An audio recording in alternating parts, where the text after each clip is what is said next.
3 दिन की लंबी छुट्टी के बाद अब टाइम आ गया था स्कूल जाने का प्रियांश को।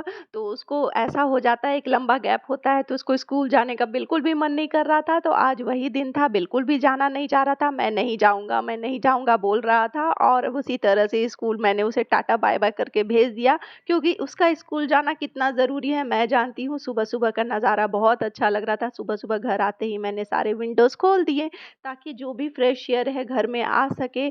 और आज सुबह-सुबह ही अच्छी धूप खिल गई थी। उसके बाद मैं लग गई थी अपना डेली का काम करने में। तो सबसे पहले मैं स्टार्ट कर देती हूँ डस्टिंग, क्योंकि एक बार डस्टिंग हो जाती है, बेड क्लीन हो जाता है तो लगता है कि आधा काम इधर ही निपट गया। और अब मुझे करनी है तैयारी भी जाने की। तो मैं सोच रही हूँ आज हस्बैंड आउट ऑफ स्टेशन गए हुए हैं, लंच का उतना नहीं करना है, तो नॉर्मल कुछ भी लंच बना लूँगी अपने और बेटे के लिए तो काम हो जाएगा। तो यहाँ मैंने सोचा कि मैं थोड़ा बहुत पैकिंग अब स्टार्ट कर देती हूँ, क्योंकि मेरा क्या होता है ना, पैकिंग करने समय मैं धीरे-धीरे सब चीज़ें, कभी मेडिकल किट रखूँगी, कभी अपना मेकअप प्रोडक्ट रखूँगी, तो सब कुछ मुझे प्रॉपर चाहिए होता है। तो इसलिए मैंने सोचा बैग निकाल लेती हूँ, धीरे-धीरे सब डालना स्टार्ट कर दूँगी। अभी 3 से 4 दिन है हमें जाने में, लेकिन ये 3-4 दिन कैसे निकल जाएँगे पता ही नहीं चलेगा काम के बीच में।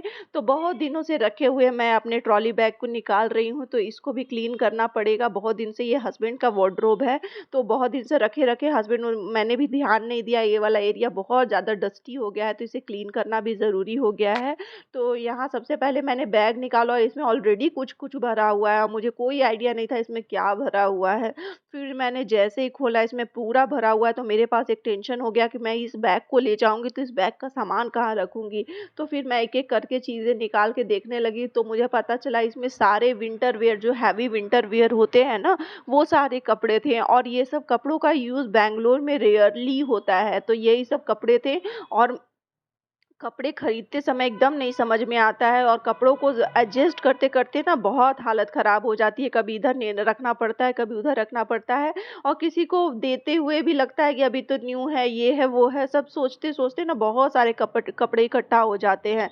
तो मैं तो अभी सबको ऐसे निकाल के रख देती हूँ, फिर देखूँगी इसको कहाँ रखना, कहाँ एडजस्ट करना है। मेरे भी कुछ-कुछ पुराने कपड़े, नए कपड़े सब ऐसे ही रखे हुए थे इसमें।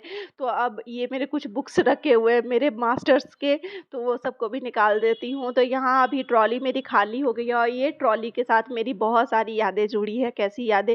तो ये वाली ट्रॉली मैं अपने मायके से लेके आई थी अपने ससुराल में। मैंने अपना पैकिंग, जो अपना मायके का फाइनल पैकिंग होता है, इसी ट्रॉली में किया था।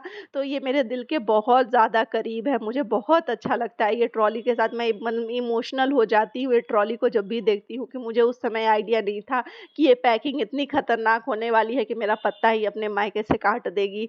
तो ये ट्रॉली उस समय तो अच्छा लग रहा था, एक्साइटमेंट कि मेरी शादी है और अपना बैग पैक कर रही हूँ, सब अच्छी-अच्छी, सब रंग-बिरंगी साड़ियाँ रख रही हूँ। लेकिन अब बहुत इमोशनल फ़ील होता है वो चीज़ें याद करके, तो अब मैं इसे क्लीन कर लेती हूँ। बहुत दिनों से मैंने इसका यूज़ नहीं किया है, तो अब शादी के लिए जाना है, तो बहुत सारे सामान भी रखने होंगे इसमें।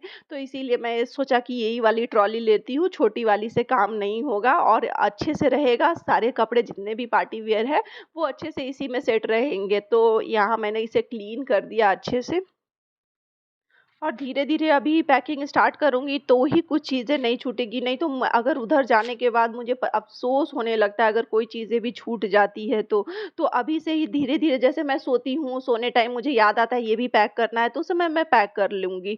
तो अब मैं फिर वापस से अपने हस्बैंड का ट्रॉली-व्रॉली रख देती हूँ, तो यहाँ थोड़ा-सा कचरा हो गया है, मैंने बहुत दिनों से साफ़ नहीं किया, तो ऐसे ही जब भी मैं कोई सामान कॉर्नर निकालती हूँ, मैं सोचती हूँ उसको क्लीन करके ही रख देती हूँ, जिससे क्या होता है कॉर्नर भी क्लीन हो जाता है। नेक्स्ट टाइम मैं जब वापस आऊँगी तो मुझे ज़्यादा हेक्टिक नहीं होगा, आराम से रख दूँगी। तो ये हो गया मेरा काम ख़त्म।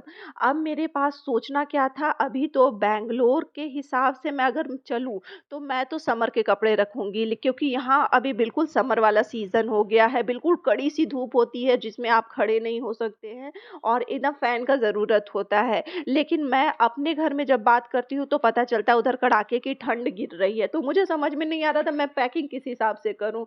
यही सोच रही थी, तो बहुत कन्फ्यूज़िंग लग रहा था, पता चल रहा था कि विंटर वाले रख लूँ कपड़े, उधर जाके पता चला कि समर फिर से आ गया है। यही सोचते-सोचते मैं अपना चाय एन्जॉय कर रही थी, तो उम्मीद करती हूँ आपको ये ब्लॉग अच्छा लगा।